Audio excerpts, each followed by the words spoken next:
Hello, my name is Lindsay Handy, and this is my EDL 853 Module 4 assignment, Special Education Interviews.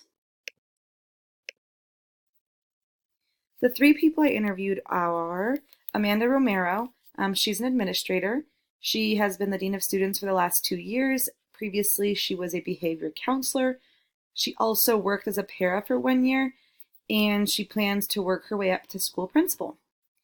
The second person I interviewed is Terry Stoker. She is a SPED teacher. She has been in special education for 30 years. She teaches out of Pensacola, Florida. She's never worked in general education before. She actually retired and went back after 1 year because she loves working with special education students so much. And she's also my amazing aunt. And the third person I interviewed was Tiffany Casares, and she is a SPED paraprofessional. She has been working as a special education paraprofessional for 3 years, and she plans to become a special education teacher after graduation in May of this year. And I just asked her a quick question as far as like what got her into wanting to work with special education kiddos, and she said that she used to babysit a child with special needs, and it made her want to work with them more. The first question was, what are child find procedures? The administrator said referrals from different people, such as like pediatricians, general education teachers, and then it gets put into the SIT or MTSS process. Also, parent referrals or concerns, and then for our new entering kiddos, such as like kindergartners or early child education students, we have screenings that sometimes kind of give us an insight on more testing needing to be done. The special education teacher, she mentioned just various screenings in general, and then also referrals from parents, teachers, and even social workers, she mentioned. And then she said that a student is brought up to MTSS, and then based on data that's collected through that process, they could potentially be screened for special education. And the paraprofessional said she wasn't really sure what child find procedures are. The second question was, what is the most challenging part of your role? Amanda, our administrator, said navigating through the SPED process. She talked a little bit about not feeling like she was totally prepared or ready for this process when she became an administrator. Also mentioned speaking to parents about data, and then ensuring teachers are following IEPs properly. And then she is in charge of the whole MTSS process for her building, so that is also a challenge for her. The special education teacher mentioned that the most challenging part of her role was learning each and every student's needs. Also, working with parents is often tricky, she mentioned. She said that sometimes parents are unrealistic or don't necessarily agree with some of the things that she says. But being in special education for over 30 years, she feels that she has a lot to say, and sometimes parents are not necessarily receptive. She also says that she struggles with some of the expectations teachers are held to, and then a lack of inclusion in the building. The paraprofessional said that the most challenging part of her role was dealing with escalated students.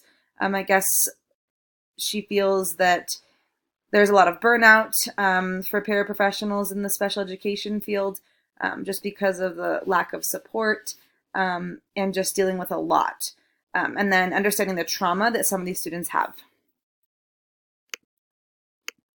The third question is, what is the most rewarding part of your job? And something we saw across the board was basically the students. The administrator said watching the students be successful, feedback from parents and teachers, and also the growth that the students make as far as data goes. Our special education teacher, Terry, she just said the students, and watching the parents be proud of their students. And the paraprofessional, she said just getting through to even one student and making a difference in their life, and she loves learning with the students. The fourth question was, what advice do you have on supervision of special education staff? The administrator talked a little bit about effective relationships with everyone on the team, and also ensuring that students are always at the center.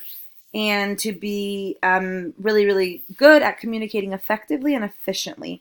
Oftentimes, these meetings or just the time that you have to interact with other teachers is short. So she said to be effective but efficient when it comes to communicating with the staff that you have to supervise. The special education teacher said to communicate expectations clearly and to listen to others because you can learn from everyone, whether it be a parent or a paraprofessional or anybody involved. Also, she said that follow through is extremely important. And she also talked about not staying quiet about something if you know that it's wrong. She did mention a story of a paraprofessional that she had in her room, and things were just not going appropriately. And while she liked the paraprofessional, ultimately the kids are number one, and so she did have to speak up about it. So she said that when it comes to supervising other staff, whether it's a special education staff member or not, it's important to speak up for what's right. The paraprofessional wanted to mention to make sure that all team members are treated with the same importance, provide help and training when needed, and of course be understanding. The fifth question was, how do you work effectively with parents of special needs students? Amanda, our administrator, she said to be understanding and listen carefully. She also mentioned to make sure that you always document everything just in case you need to go back to it as a reference. Sometimes parents can be extremely supportive and sometimes they can be in extreme denial. And so making sure you have everything documented is very important. And she also mentioned ownership. If there's an issue, whether it was your fault or not, own it and then fix it. The special education teacher, Terry, she said that communication is key and to keep parents as involved as possible and always be open to their ideas because after all, they know their child best.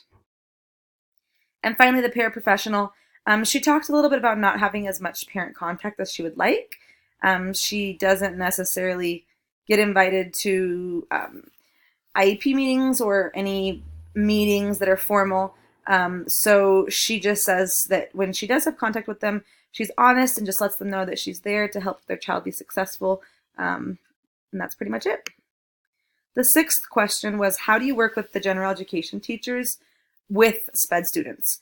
And Amanda, the administrator, she mentioned to make sure that you share the IEP and 504 data with general education teachers, to also be of assistance when needed, and to ensure that general education teachers have the resources they need to reach the student.